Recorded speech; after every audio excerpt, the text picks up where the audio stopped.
Welcome back to the Nick Cage Fight Podcast, the only podcast where the hosts change roles like a soap opera, where the role of Josh tonight will be played by Rich. This is your host, Rich, joined today by Josh and Ryan. How are we feeling today? Ashamed. I'm feeling I got like our a national schedule treasure. wrong. And I did not watch our movie, so I need it described to me like a child, like our listeners. I'm playing the part of the listeners today. I guess you're playing the part of me, where I'm just No, kind you of can like, play I the get part to of sit back. Ryan. I'll play the part of Rich. We'll do a full shuffle. It's the 3-card Monty of podcasting. As I'm There sitting here sweating because I've never had to describe a movie in full to people before.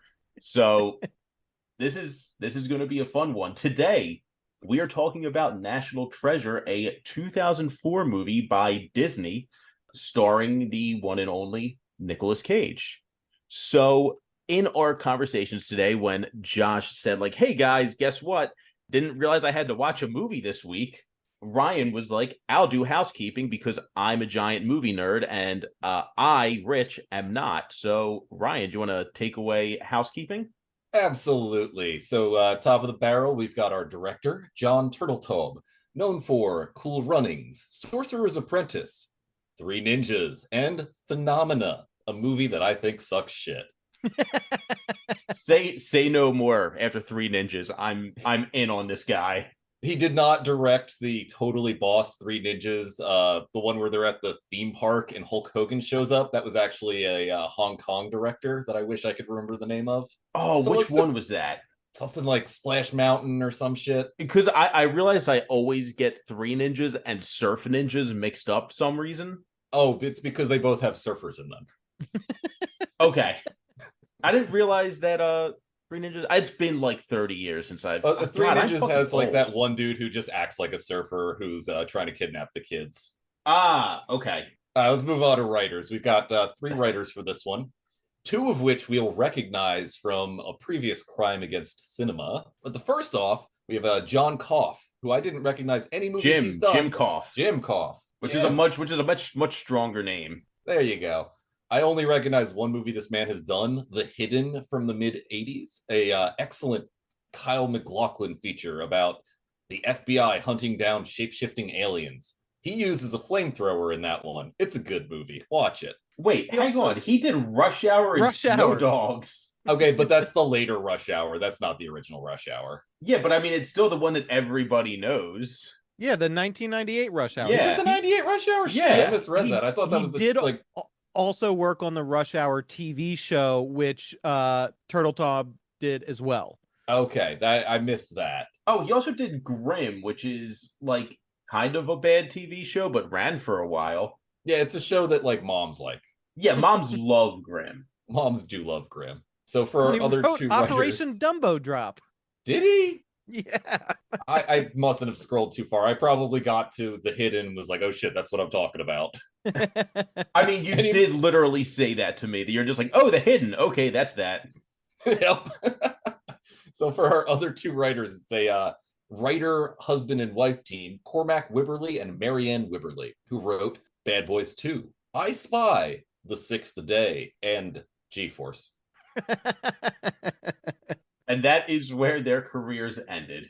Actually, I think this movie came out after G-Force. No, it did not. This is 2004. It didn't. Oh, this is 4. Okay. So it was the order, because they have a very, very short like time frame, which is The Sixth Day in 2000, then I Spy, then Charlie's Angels Full Throttle, Bad Boys 2, National Treasure, The Shaggy Dog, National Treasure Book of Secrets, and then G-Force. How did they get work after The Shaggy Dog? That movie bombed so hard. I guess because they wrote the original National Treasure. That is very probably it, yeah. Jump forward to television. In 2012, they did a USA show that ran for half a season called Common Law. Don't remember it. And they're currently doing the National Treasure TV show. That tracks. And since I'm doing housekeeping today, I've got to mention the cinematographer. We've got Caleb Deschanel, Zoe Deschanel's dad, who was the director of photography on this film, The Right Stuff, It Could Happen to You, another Nick Cage feature, and Passion of the Christ. Did I mention being there? I think I mentioned being there. If I didn't, being there is good. I'll shout out being there. I thought you were talking about being at the Passion of the Christ. I was like, ooh, No, seems not that brutal. old. For our main players, of course, starting off with our man, Nicolas Cage. He's here. He's been in all the movies that we have reviewed so far. He So is. go back and listen to those episodes if you want to know about Nick Cage. Synergy. Yep. Brand synergy. Brand synergy. In this film, he is playing Benjamin Gates. Benjamin Franklin Gates, because they really Benjamin have to Franklin hit you Gates. over the head with America in this film. Absolutely. Up next, we've got Diane Kruger, who you may know from Inglourious Bastards and Wicker Park, a criminally underrated erotic thriller with a soundtrack by Mogwai. You love erotic thrillers. I do. Criterion Collection has this whole ass section on their website right now of them, and I've been burning my way through all of them. Well, erotic thrillers tend to be pretty good. Yeah, I mean, I got a couple shout outs for those if you just want them separate from housekeeping. Definitely watch the Ken Russell film Crimes of Passion. That movie was insane. All right, moving on. Up next, we have Justin Bartha, who you may know from the Hangover movies and nothing else. Yeah, as the guy who is not really in the Hangover movies. He's always the guy who's in the first 3 scenes and then disappears. Right. He's the guy they find on like the roof in the first one, right? Yeah, He's and then the in the plot second device one, character, yeah. right, in the second one, he's the one who stays behind while they have their crazy night in Thailand. And the third one is really bad, and I've seen it once, and I don't remember any plot points. Yeah, same. Basically same. He's playing Riley Poole. Up next, we've got Sean Bean playing Ian Howe. Sean Bean, you may know from GoldenEye, Lord of the Rings, Black Death, 2 really good Silent Hill movies, Ronin, Equilibrium, and yeah, a whole bunch of good stuff where he dies.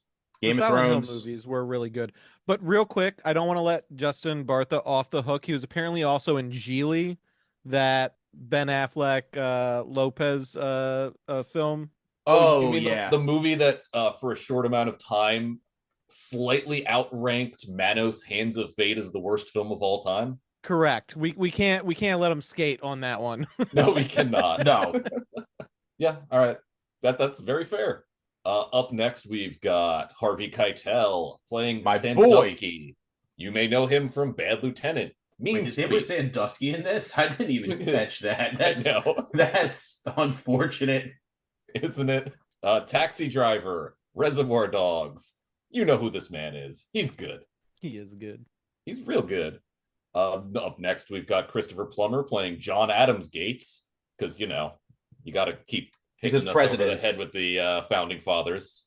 You may know him from Up, Inside Man, The Silent Partner, which is a great Christmas film about a mall Santa doing a heist, and Dracula 2000. This is like the shortest housekeeping ever. We normally do an ad break, and we're only like 9 minutes in. Wait, Either- Santa's doing a heist and it wasn't Reindeer Games? It was not Reindeer Games. Actually, Elliot Gould plays a Wait, bank there's multiple. teller. There's multiple reindeer games. The title kind of implies more than one. It does. Very true. It does. And finally, we've got John Voight as Patrick Gates. Patrick You know Gates this is man that? from Racism. You know this man from Racism, and also Most Anaconda and Deliverance, Runaway Train. Dude's been in a lot of movies and is also racist.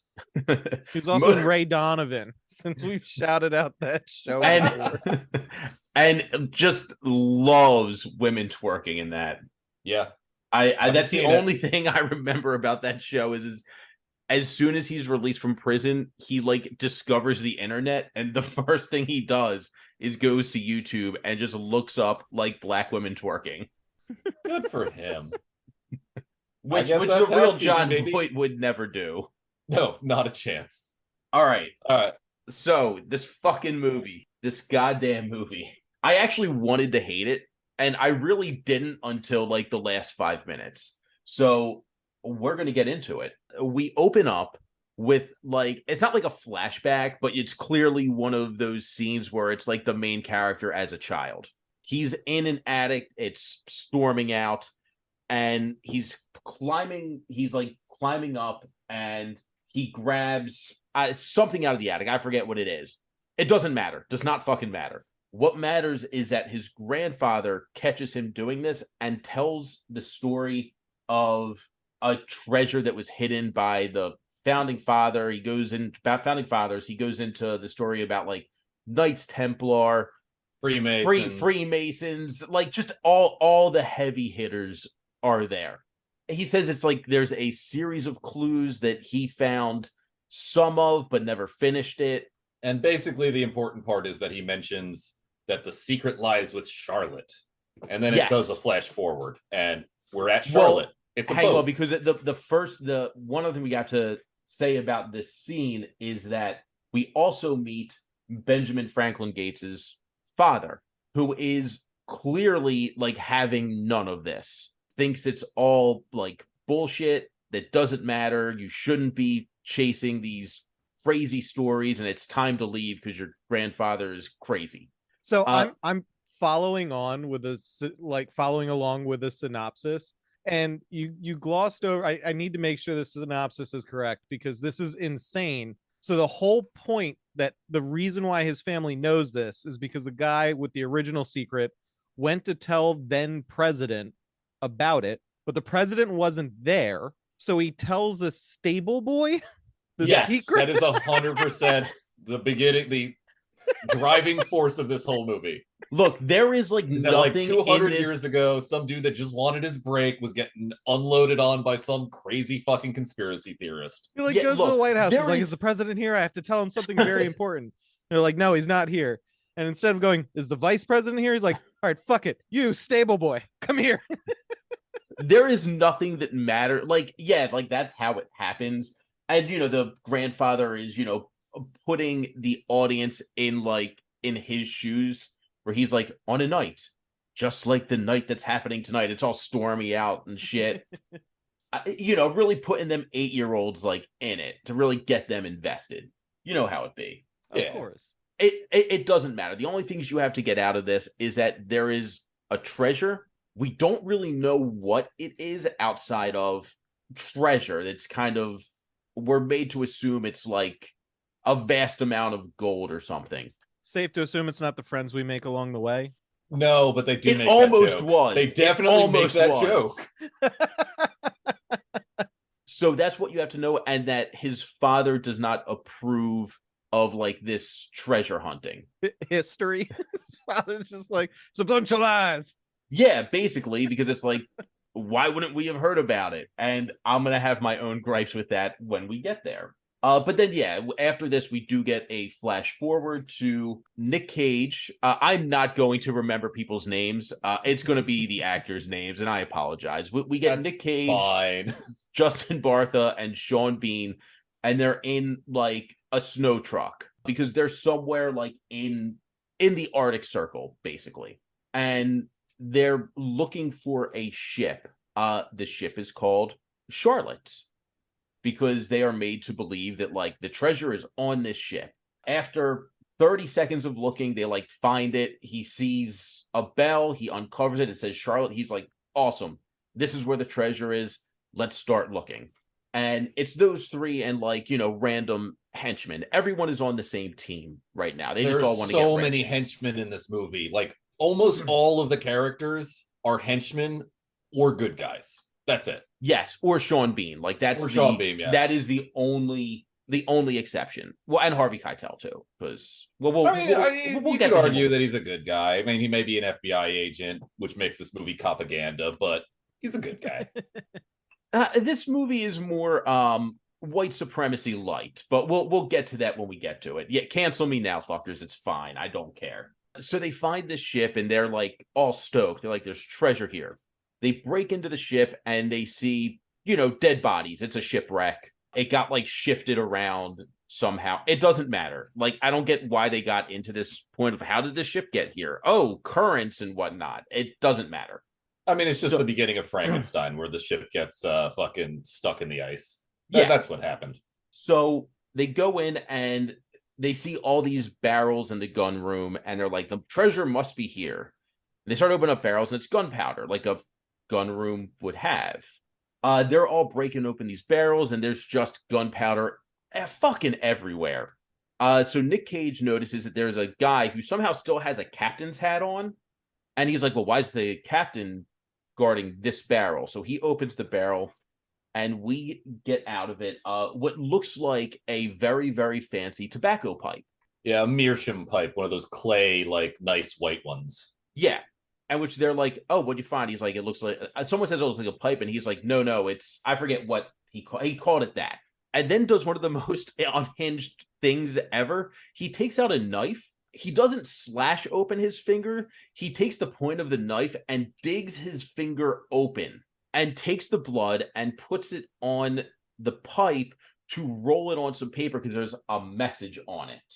I forget what the message said because I was thrown into this situation 15 minutes ago and did not take notes. It says, ooh, the legend writ, the stain affected, the key in silence undetected, 55 in iron pen, Mr. Matlock can't offend. Matlock? I'm trying to help. Like the detective? Ooh. Yeah. Yes. No, I'm Grandma's sorry, love? Matlock.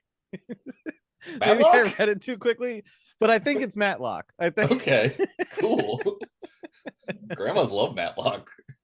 So at this point, Sean Bean kind of reveals himself a bit, and he's like, hey, I know I'm just your financer, but in a past life, like, I was a real big criminal. As a matter of fact, I still am.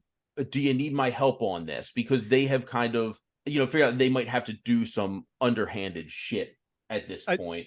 And I do like hearing that he does the Hedberg joke. He's like, I used to do crimes. I still do, but I used to too.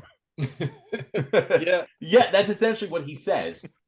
Because they essentially out of that get that the next clue is on the Declaration of Independence. So, Nick Cage is just like, well, fuck, can't really do anything about that. And, Sean Bean looks at him and says, hey, I have these great products and services that I can offer you. I thought you were just going to say, hey, here's an ad break. That's pretty good. And of course, Nick Cage says, well, why, yes, I love BYU and dick pills. Those are my two favorite things. And Papa John's. And did we get a Papa John's ad? I hope so. No, we didn't get a Papa John's ad, but we But did we are talk about it for a manifesting it. really long Sweaty time ad last money. episode. We're going to manifest it real hard. I mean, isn't that owned by Shaq now? Yeah, you know what? I would eat some Shack pizza. Yeah. Pizza Shack. That's kind of ironic considering the Papas fall from grace. Yeah. Isn't it, though? Yeah. All right, here's some dick pills.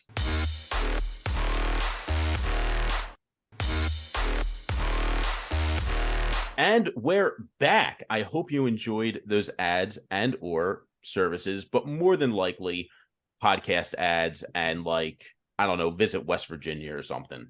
I've never been to West Virginia. Have any of y'all been to West Virginia? I've Is there driven cool through things it. there? Heard a song about it. So have I. I saw a movie about it, Space Jam. That's the one. Yeah. All right. So Sean Bean is essentially like, hey, I used to be a criminal and I'm still a criminal. I will help you steal the Declaration of Independence. And, Nick Cage is like, what? No, fuck off. That's the worst idea in the world. It is super hard to get.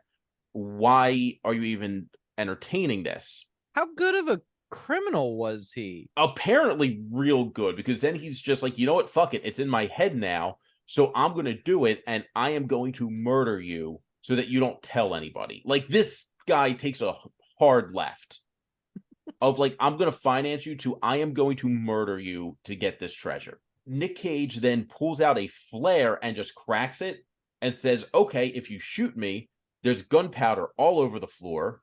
I'm going to drop this and we are just all going to explode. They get into a big fight. Nick Cage throws the flare at Sean Bean. Like, Sean Bean catches it. There's a fist fight. A fire starts. Everybody gets out and they kind of go their separate ways. Sean Bean at this point thinks that Nick Cage is dead because he escapes first, like locks him in a room, and Nick Cage and Justin Bertha are together as one. They're the team that we're rooting for. They get out by like knocking through a door. Apparently doors in the 1700s were not very well made, I guess. I think it's just the age of the wood. Gotta give it the actual like Yeah. possible suspension of disbelief. No, I refuse. I will be looking at this solely through a realistic lens. So they get out, and the first thing they think to do is like, we're going to go to the FBI and we're going to tell them that somebody is going to steal the Declaration of Independence. And that's what they do. They get like shooed away, like, kind of like, yeah, sure, someone's going to steal the Declaration of Independence. Okay. Not very smart, FBI. This is only like 3 years after like someone said like, hey, I think someone's going to fly planes into the World Trade Tower. And they were just like, yeah, okay, someone's going to do that. The CIA was like, shut the fuck up. Shut up. Nobody is going to do that. So you would think they would have taken this a little bit more seriously. They do not. On top of this, we find out that in the movie, Nick Cage's family, the Gates family, are known like to be kind of insane people. Like the FBI knows who they are, and they're just like, oh, this family is insane. They think that there's a treasure somewhere. We don't need to worry about this guy at all. He's crazy. So they essentially Jodie regroup. Foster's in love with him. Don't worry about it. Yeah. So Nick Cage and Justin Bartha kind of regroup, and they're just like, we have to go about this a different way because they're not going to do anything. So if Sean Bean is going to steal the Declaration of Independence, we have to do it first. Tracks. Yeah, that's a clear and sane logic. Or actually, but I'm sorry, I got ahead of myself. I think you did. You jumped Yes. ahead. There's at least one more scene before there is one more scene because Nick Cage tries to warn one more person, and he says, okay, if the FBI doesn't believe us, what's one step away from being a crazy person? And Justin Bartha's like, I don't know. And he's like a passionate one. So he finds a woman who is working in the FBI building, who's German. No, she's working in the National Archives. In the National Archives, thank you. Yes. Who's German, but has like this intensity for American history. So he comes up with a fake name and goes. He doesn't change his first name though. He just changes his last name. Yeah, it's like Ben Parks or some shit. No, it's Paul Brown. Paul Brown? It is. Yeah. I could have swore he said his name was Ben when he shows up in that room, but I again don't really recall. Because I'm not the one that usually does the synopses. Exactly. This is why I'm just fumbling the fuck through this, but it's fine. We're gonna do this together, dear listener. We're gonna get through this. It's a dark time in our podcast. Ryan, I'm gonna need your help here because this part of the movie is a little bit jumbled together, so I'm gonna have to use your memory here. That's fair. So he goes in, and he doesn't really tell her that like it is gonna get stolen, but kind of inquires like, hey, how is the Declaration of Independence protected? And she explains it to him. No, he goes through his whole, like, I'm a crazy man and the FBI thinks I'm crazy speech. And okay. He does say that somebody is going to steal the Declaration of Independence and you got to protect it. And, like, he tries to basically get on the team that's going to protect the Declaration of Independence. But that doesn't happen because it's a crazy thing to say. Right. And now she also thinks that he's, like, kind of crazy. Yeah, she keeps making references to Bigfoot being involved in the plot, etc. That's pretty good. And one thing we find out is that she has a collection of George Washington, like, election pins, and she's missing one. And Nick Cage, like, tells her, like, oh, I see you're missing whatever the fuck random one it is. It doesn't matter. So his way in, basically, is he has this pin, and he gives it to her. But before he gives it to her, he coats it with this substance that can be seen under a black light. Semen? It might have been. Sorry. I don't think it's ever actually identified. It's like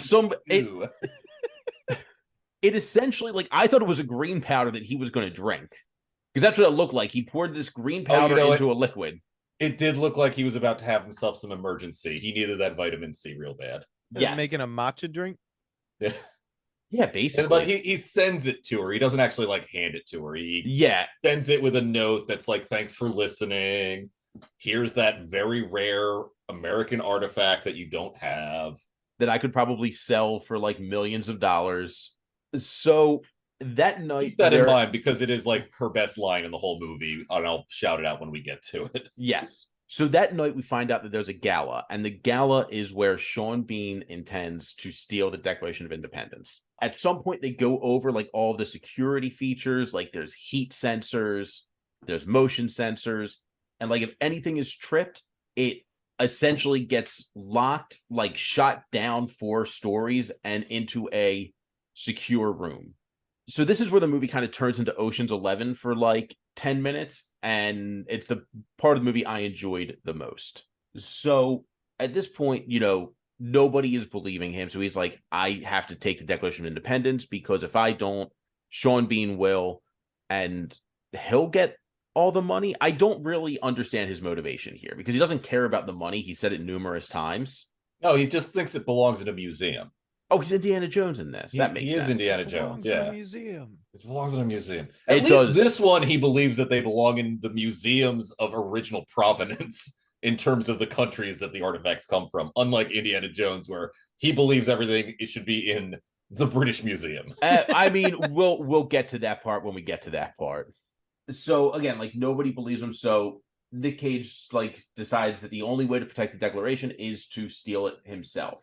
So I forget how he does this, but he gets Abigail's fingerprints. Okay, so she touches the pin, the election pin, and then when she types in the code to get into the room where the Declaration is sent to, after they shoot one of the heat sensors with a laser, which forces it back down into the archive area, he then uses an anagram decoder to try and figure out what the code he needs to type in on the computer is. And they're all fucking nerds.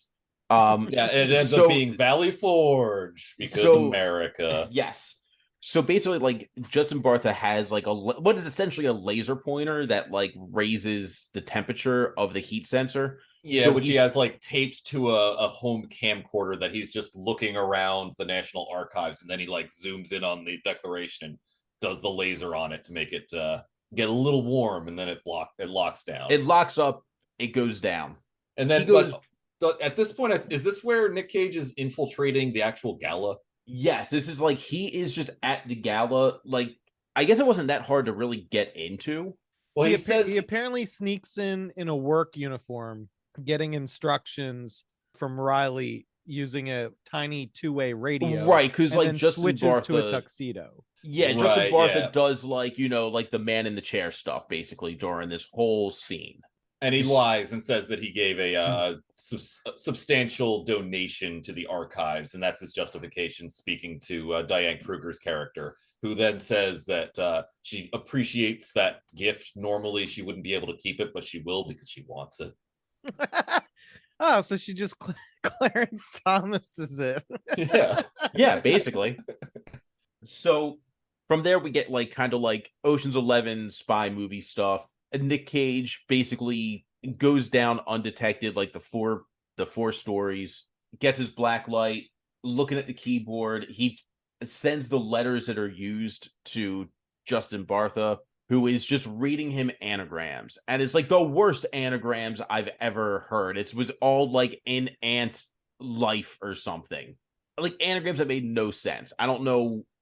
AI has come a long way, I feel. Yeah, and he gets to Valley Forge. And he's like, that's nothing. And then like 2 seconds later, Nick Cage, Valley Forge, because of Valley Forge because of wars. So it's Valley Forge. He is correct. And everybody types with one finger. Everybody in this movie is a finger typer, which I found decently humorous. So he breaks in. He has like a little power drill, and he's like undrilling the Declaration of Independence. Little does he know, but we, the audience, do know that Sean Bean is basically a step and a half behind him this whole time, just using different methods instead. And the way they actually do end up figuring that out is Justin Bartha's like watching all of the surveillance feed, and it goes black, and it's because Sean Bean's team tapped into the surveillance and like rerouted it and blah blah blah. Yeah, and just made it static. Yeah. So then we get like a convergence of the teams. Nick Cage is like, okay, something's happening. I'm just going to take this gigantic document in its gigantic case and just bring it to the elevator and finish in the it big there. Bulletproof glass case that they keep it in. He's carrying around. Yeah, he's like, which is I'll just do it there. It's important because he does get shot at. Yeah, so Sean Bean's people see him and just start shooting at him.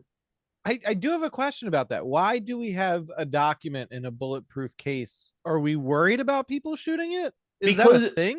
because No, we're worried if there's a John Wick situation in the National Archives. Bullets just going everywhere. I mean, it's John not Wick could intention- totally steal the Declaration of Oh, Independence. absolutely, yes. I think it is more Body of count a of 500, but he could do it.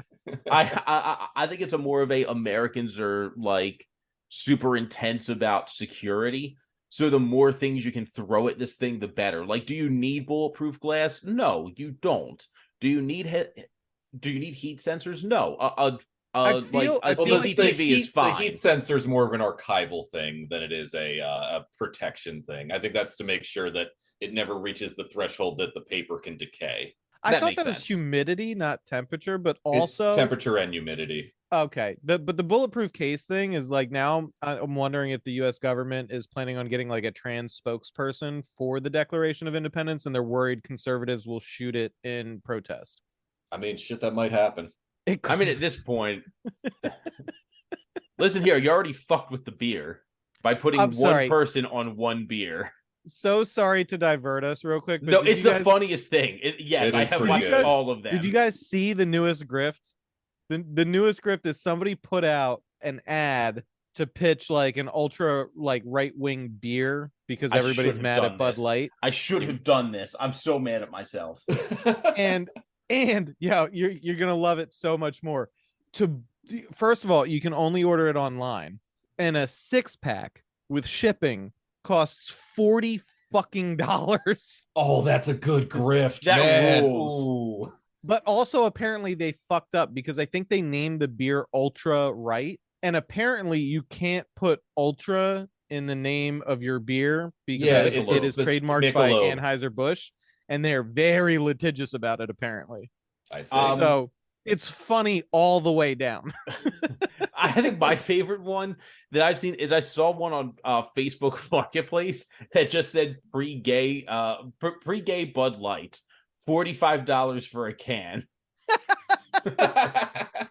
I do almost want to buy one of the $40 6-packs just to keep like preserved in amber for like I feel like the appreciation and value is going to happen in like 6 months. I'm going to be able to sell it for $120. Look, I just need to know what their grain loadout is for that specific brew. Is it going to be using adjunct grains like fucking corn like Budweiser does? Is it going to be bad? They're going to make it as cheap as possible. They have to get it on the market quickly. There's a vacuum. Yeah. Somebody did the math on it. In order to have launched this so quickly, they have to be purchasing other bulk made beer, putting it into their own cans. Oh, so it's like the novelty energy drinks you can get at Spencer's Gifts. Yeah. So they're like the ones that are like any other comment about that because I'm legally not allowed to. Oh, but that's fair. But no, apparently it's like a 4% ABV beer, and they must be purchasing it and recanning it. Oh, I've seen the commercial for this. I didn't realize it was a real thing. The guy who puts a Bud Light on like a T-ball tee and has the worst swing I've ever seen in my life. Yeah, there's a reason parody doesn't work anymore, and it's shit like this. And then says like, "Get the fuck away from our children." It's like, sir, are you giving beer to your child? R.I.P. the Onion. You're at a T-ball game. Well, they need those electrolytes. Beer's just slightly alcoholic Gatorade. Yeah, it's basically kombucha. They're just I apologize for diverting us. I have to talk. Oh my god. No, I'm rewatching this now and it says America's been drinking a beer that doesn't know which restroom to use. I don't think beer uses the bathroom, bro. It doesn't. It's honestly amazing. The culture war has reached such a fever pitch that all of it is kind of hilarious. And at the forefront of the culture war, believe it or not, advertisements, which we're going to give you some examples of right now to ponder over. So yeah, listen to these advertisements for Amish country and recruitment ads for ICE and Papa John's. And way hetero pizza. Beer. and to all you woke corporations out there, stay the fuck away from our kids.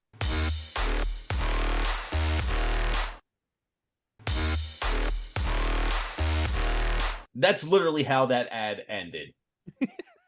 was to all the woke amazing. corporations out there, stay the fuck away from our kids. Oh Shit. my god, I didn't even know who Dylan Mulvaney was before this. Like, That's who is the she? kind of the funniest thing that came out of it is left and right are just like collectively looking around. They're like, fucking who? Like, we know from identity politics which side all of us are falling on, but who is this person? I'm just gonna, you know what? I mean, this episode is so off the rails already. We might as well look up and see who the fuck Dylan Mulvaney is, because I have no idea. I'm not gonna lie, I know there was some doubt in the beginning, but just from scrolling other people's notes, not my own this time, I think we can get 2 episodes out of this. Oh, we can absolutely. Yeah, I thought we would pound this one out in one, but I think we are going to be able to stretch. No, it. we're not even halfway through this fucking movie. Oh, she's like a Broadway actress. Yeah, that's what I'm saying. Okay. She was in Book of Mormon. God damn, we can't get away from him on this podcast. I No, know, the Mormons are everywhere. One of these days, we're going to get a fucking commercial for their special underwear on here. Well, I mean, we've already gotten their college a couple times. But also, that explains why nobody except Broadway nerds have heard of this person. Yeah, they like not. I enjoy a Broadway play, but I am not a Broadway nerd. I would have no idea who this person is. But whatever, doesn't matter. Well, I mean, it matters, but I don't care. Now, like, again, ultimately, it doesn't. I kind of love when people get really upset about stuff like this, because knowing, for to a certain extent, how like market research and all that shit works, when they're like they fucked up, they're gonna lose all this money, is like they've spent so much money ensuring they're not gonna lose money on this, that you're legitimately definitely doing what they expected you to do in this scenario 100%. So yeah, this was not only in the cards, this is probably how they were hoping it played out. Oh yeah, because like, they play one fucking ad that I never saw. I haven't seen any promotional material organically for this ad, and yet I've heard about nothing but this ad for forever. I can't even tie it down to a specific commercial or promotional branding on the actual inventory in real life. Never seen it. And it's all anybody's been talking about for 2 weeks. Was it The Simpsons that did that bit? And they're like, that's terrible advertising. And then I think it was like an ad, and he's like, but you're talking about it, aren't you? Yeah. So anyway, Sean Bean starts blasting. He does, in fact. He shoots the Declaration of Independence like 6 times. Yeah, he shoots it a bunch. Like, just no fucks. Like, dude, that's your map. You may not want to shoot it. Yeah, and Nick Cage is using the Declaration of Independence as a bulletproof shield, and he's getting knocked into the elevator as he's holding up the Declaration. Yeah, the so fucking bullet marks coming on. So we can break this down that Sean Bean is shooting, one of the priceless artifacts of our mediocre nation, and Nick Cage, who is supposed to love everything about ancient America, is using it as a shield. I'm so sorry. Is there a GIF of this scene specifically? I hope anybody so. know? It should be. Don't know, but I'll find it if it does. All right, because here's the thing. I need that GIF, and I'll tell you exactly why. Every time I see like a Sav citizen getting yanked out of his car during a traffic stop video, or a Sav sit posting in the wild, I have to respond with that GIF from here on out, explaining how Sav citizens think things work. Yes. I'm not seeing it, but I do have a digital copy of this movie, and I know how to make GIFs. That honestly, you don't need to give me anything else for Christmas. That's all I want. So Nick Cage gets it in the elevator and finishes like unscrewing it, takes it out. So it's in a bulletproof case that can be just unscrewed. Well, it's 2 layers of bulletproof glass. Like the case that he's carrying around is the one that's like shot down the tube into the lower levels of the archives, like 4 stories down. All right. Yeah. Like it was, and he did most of the work already. Like, it's like one of those bank deposit tubes, but for a big rectangular Declaration of Independence. Yes, that's cool. Is that real? I hope that's real. I hope it's real too. So he gets it out, he folds it up and kind of like hides it up his sleeve. As he's walking out, essentially Well, gets like chased into the gift shop of the Yeah, he National tries to leave Archives. through the gift shop, and then the gift shop lady is like, "Yo, are you trying to steal a copy of the Declaration of Independence? Because they have like the posters there that you can buy." And she makes him buy one, which he did Yeah, not have the cash for. well, actually, he buys two. Well, I mean, He because does, remember, yeah. because he buys the actual Declaration of Independence as if it's a copy, and then like in the next scene, we find out that he has a copy. So he must have Oh bought. no, I think he stole the copy. As long as something's getting stolen, it's fine. Because like he didn't have the $35 for the fucking poster, and then Yeah, she but made him put it on credit card. 35 fucking dollars Yeah. for in a 2000 poster of the in Declaration of 2004 money. Independence, And he had like $32.73. and she wouldn't even haggle with him. She wouldn't even The haggle. spirit with of him. America is dead, folks. Also, We when we used to open be our a real merch store, country. I'm gonna tell you, we're undercutting the National Archive by putting up a poster of the Declaration of Independence for $32. Wait, whatever it was he had on him in cash, that's what we'll put it Yeah. up for. So that Nick Cage can afford it. So as this is happening, like Sean Bean and his group of henchmen are like, okay, we got to go to plan B. So as Nick Cage is escaping with the document, and now, with a decoy document that we don't really know about yet, he gets stopped by the German chick, Diane Kruger. Yeah, Diane Abigail. Kruger. Yeah, she does have a character name, doesn't she? Yes. All of these Abigail. people do. I'm not going to remember any of them. I'm note checking. I can call in. I'm doing my Yes. best to contribute. No, right. you're doing a great job, as I am just fumbling the bag on this episode. You're doing fantastic according to the official synopsis. Well, I mean, okay then. Yeah. So she runs out and she's just like, "You're weird. What the fuck are you doing?" And at this point, like, he kind of levels with her, and he's like, "There's people trying to steal the Declaration of Independence. I stole it first. Oh, by the way, here they are." As they kind of are like running out, she's like, "Give me the document." And he's like, "Okay, fine.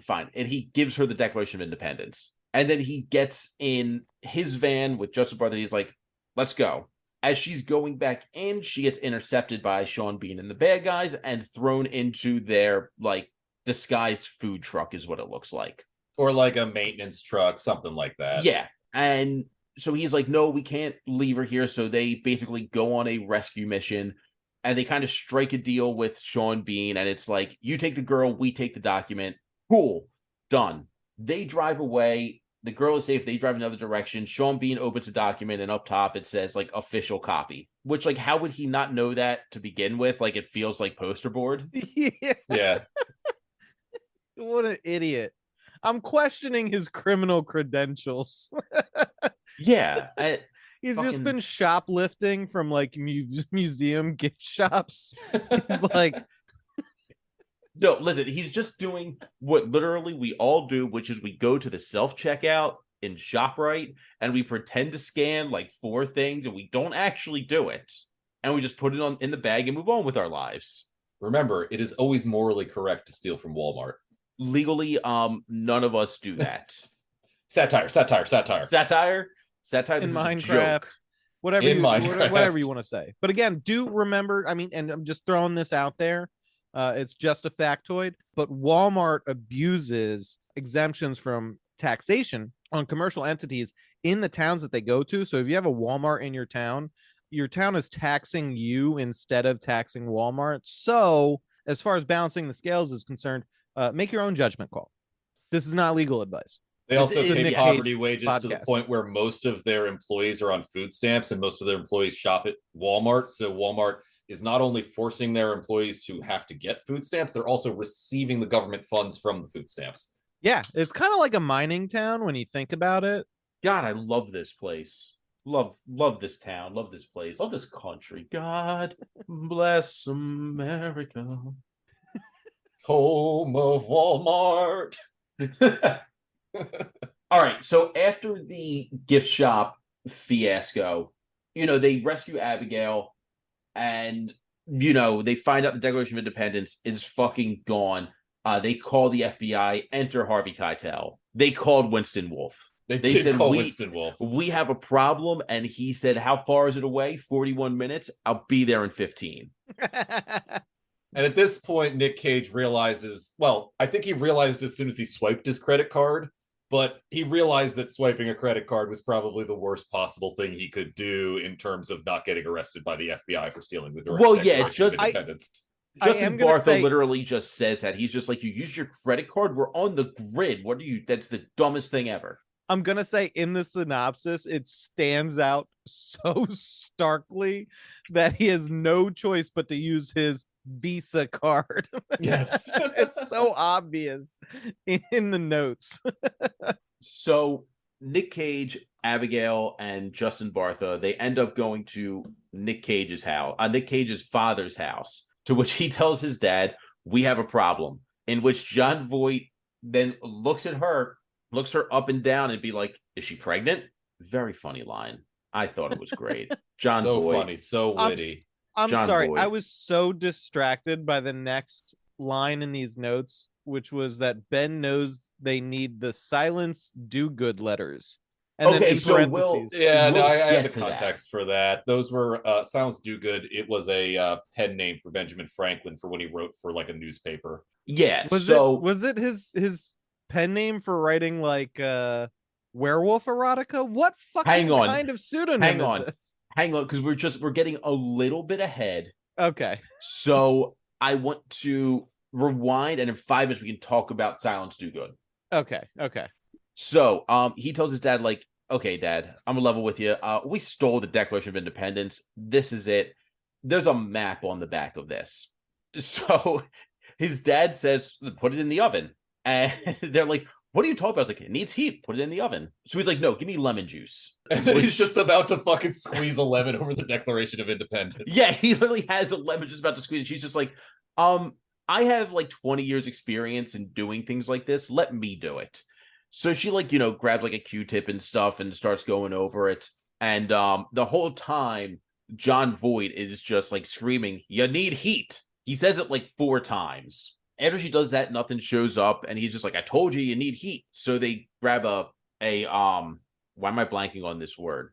Blow dryer. Hair dryer. Blow dryer, yeah. Hair dryer, blow dryer. And start blow drying it, and it kind of like little by little, like they can't get enough heat to show the whole thing, so they kind of show one thing and then write it down. It's a bunch of numbers. And Nick Cage in his like beautiful mind is like, I know what these number means. It must be 9/11. Silence Do Good. Yes. It must be this many victims. Hurricane Katrina. Well, no, he says it must be the Silence Do Good letters. I don't know how he gets to that, but he just does. Yeah, I don't remember what made him think that cipher was related to the letters, but it is. But at the same time, we get Sean Bean, who has been shown to just kind of not know a whole lot about history, come to the same conclusion due to 2 words in the original note from that tobacco pipe when he rolled it with Nick Cage's blood. There are 2 words that were capitalized, and he got that to mean, oh, Silence Do Good, and I guess everybody knows that they're in the Franklin Institute in Philadelphia. Yeah. Oh, I've been there. Yeah. I mean, I don't remember Do Good letters there. I don't remember that part. I remember walking through a giant heart. I was gonna say I like the big heart. The big heart's very cool. And the heart was cool. We all skipped over. We're like, who the fuck is Silence Do Good? Where's that heart? There's also like a couple of cool Rube Goldberg devices up in there. You can buy astronaut ice cream in the gift shop. There also used to be a big communications room. I don't know if any of you remember this, but like you could send Morse code to people. I do remember that. Yeah. That was still around when I went like grade school for a field trip. I feel like we should do a podcast visit to the Franklin Institute. We should do it for the second National Treasure movie. Yeah. Just a bunch of weird older dudes wandering around, totally fascinated by things for children. Drunk as shit. So, anyway, they just all figure out it's the Silence Do Good letters, and that this whole thing has to be a cipher, and that's on Nick Cage's end. I don't know where Sean Bean was going with this, because he has like no cipher. He just figures out it's something with the letters. So wait, Sean, just for my understanding. So Sean Bean doesn't have the Declaration of Independence or No. this like key to the riddle in the back. He's just going back to the poem from the pipe Correct. and is like, okay, all right, okay. Yeah.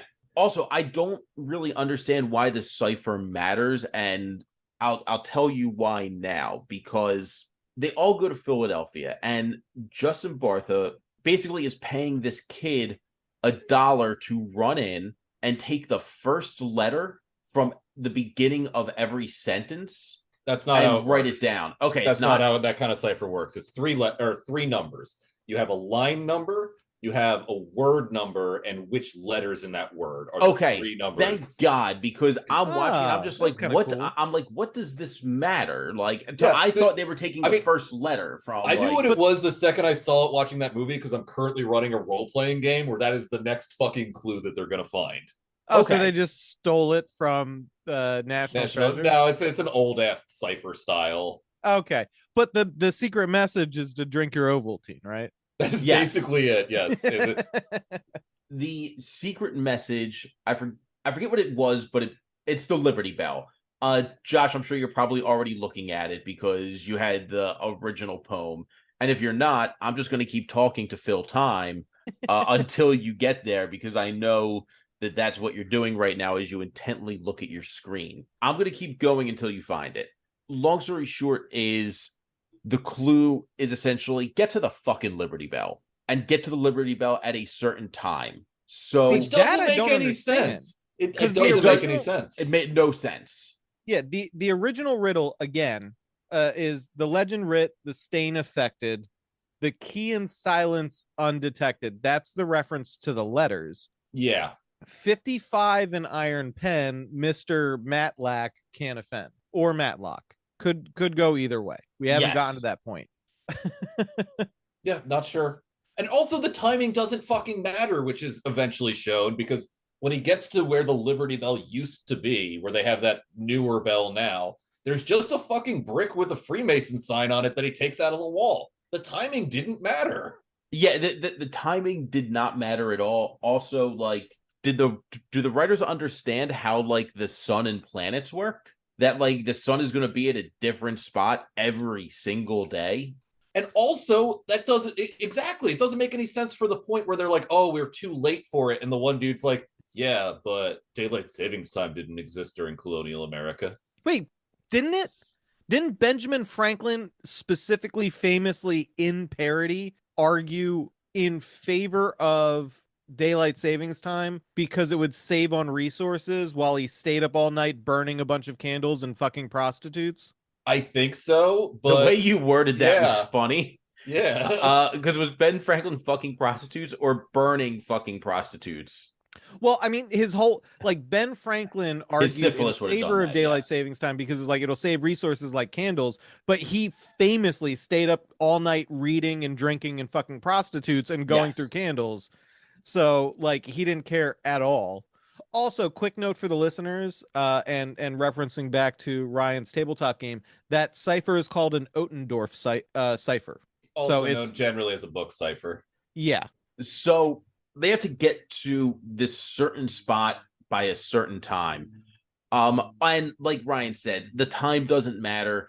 All it is it tells you the spot to go to, and he sees a brick with a stonemason symbol on it. He takes like a little chisel and chisels it out, pulls the brick out, like looks inside, there's nothing there, and then looks in the brick and it's hollow, and there is a pair of glasses that has like not bifocal, I don't know what to call these things, but like additional lenses in front of it. It's shaped like a jeweler's loop where they have different magnifications, but they're actually just different colored lenses. Yes. So wait, real quick, there's one thing that you skipped over according to the synopsis. Is ready for it. So Voight is the dad, right? Correct, yes. All right, so he's super pissed about the Declaration of Independence stealing thing, and he knows the FBI is going to come after him. So when they leave to go to Philadelphia, they have a scheme to make it look like he wasn't aiding a wanted fugitive. So when the FBI storms his house, he's tied up and his car is missing. Okay, So he's Yes. tied up, but they left him with a fucking Like a big gulp. like a big gulp, exactly. Like he's got enough hand room to get the big gulp straw in his mouth. amazing. Oh, Yeah.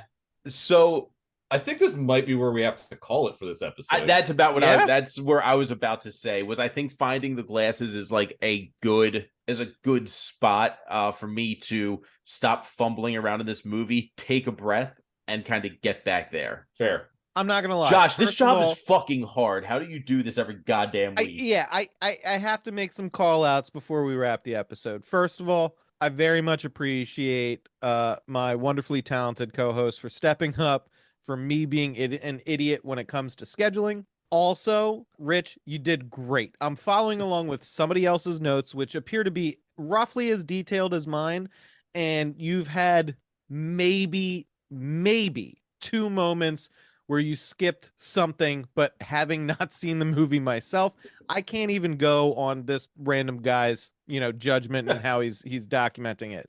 So you're fucking killing it 100%. This is difficult. Like, this is really putting this in a different perspective for me. I do. I mean, you also didn't have the time to do the full write up, so like it's a little different. I think. I think It you might is. have a little harder, tougher job spitting off the dome. even Yeah, if you have you someone going else's off the notes. dome. I think you're fucking just demolishing it. So you're gonna carry us through this next episode with confidence. I feel it. It's gonna I be got this. fantastic. It's gonna be great. I apologize again, but I will say from the unique perspective of sort of like being live on the podcast while experiencing our podcast, highly entertaining. I think we're on to something here. God, I hope so. We're like 70 episodes in. Wait, But how many yeah, episodes no. are we in? I'm about to look this shit up. So I do very much appreciate you guys helping me out, and I'm just, cracking jokes and asking questions We're about this movie. 75 episodes in. Jesus Christ. God damn. Which, by the way, I do have to watch this film either today or tomorrow with my fiance because she's super pissed at me because she was like super looking forward to watching this one with me, knowing I hadn't seen it before. But now I am kind of like very interested in watching it. So I'm hoping we're having the same effect on our listeners who don't watch a lot of movies, want some sort of like understanding before going in as to whether or not they'll be interested or enjoy it. I mean, look, But it's a good movie. It's like, again, I had no issues with the movie until literally the last, like, I would say 2 minutes. Outside of that, like, I think it's a fun, like, I kind of wish they did more of, I like heist movies. I wish they did more of a heist, but like, I get it. It's a kid's movie. You kind of have to keep the action moving. Where it's like, it's a heist movie for 5 minutes, and then it's an action movie, and then it's a thriller, and then it's a mystery. And I get that. It sounds from the description like the love child coming out of a devil's threesome between Ocean's 11, Indiana Jones, and Like the Dan Brown Da Vinci Code Da books. Vinci Code. That was the last one I was Yeah, thinking. you're not wrong, because they're like, they're using historical material, but they're definitely making shit up. Oh Oh, yeah. 100%. I love that the Templars are somehow connected to the Freemasons. And John Voight's position on the whole thing is that the Freemasons made it up to distract the Brits during the Revolutionary War. Didn't even catch Yes. that in the movie. No, they did that. Yeah. I am now in the same position as our listeners in that I am super interested in the closing half of this. So please join us next time as Rich and Ryan carry me once more on their broad shoulders and muscular forearms through this movie. When there And were wait, only wait, 2 I'm- sets of I'm footsteps you. in the sand, we were carrying you. Yes, exactly. And wait, I'm you, so I have to do the sign off. But first, patreon.com/ actually, should I do the Twitter since I'm you today? You do the Twitter, I'll do the Patreon. Everything's all fucked up. Jesus Christ. Cagefight_pod. I just pulled it up. I was about to just make a transition. It was going to be good, but now you fucked it up. Twitter.com/ cagefight_pod. Tell us that I'm bad and that you want Josh back. Hashtag Team Josh or hashtag Team Rich. We'll put the poll up. Which one would you rather listen to? Both. Patreon.com/Nick Cage Fight. $3 gets you our episodes without ads. $5 gets you bonus content. And if we get 10 total Patreons, I'll hate myself and destroy the G-Force speed run. Chris Gamer, we're still coming for you. Chris Gamer, I have not let you out of my sight this entire time. We have never forgotten about you, Chris Gamer. Ryan has a shrine. He curses your ancestors daily, waiting for that 10th subscriber. Yeah, listen, we don't bring it up that often, but like we know you're there. Also, I do like that Twitter is currently telling me to follow Coin Tracker. Oh yeah, it's just a way to sell cryptocurrency now. Apparently they're in talks to allow trading on Twitter. Oh my god! It's just gonna be. It's gonna be the coolest fucking thing, man. So cool. I do honestly, like, in the beginning I was annoyed and upset, and now I'm kind of excited to see how Elon Musk manages to the producers Twitter into a massive loss that he can write off for profit. Well, I guess that's the episode. So I'm gonna do the sign off because I'm Josh, and listeners, we appreciate you.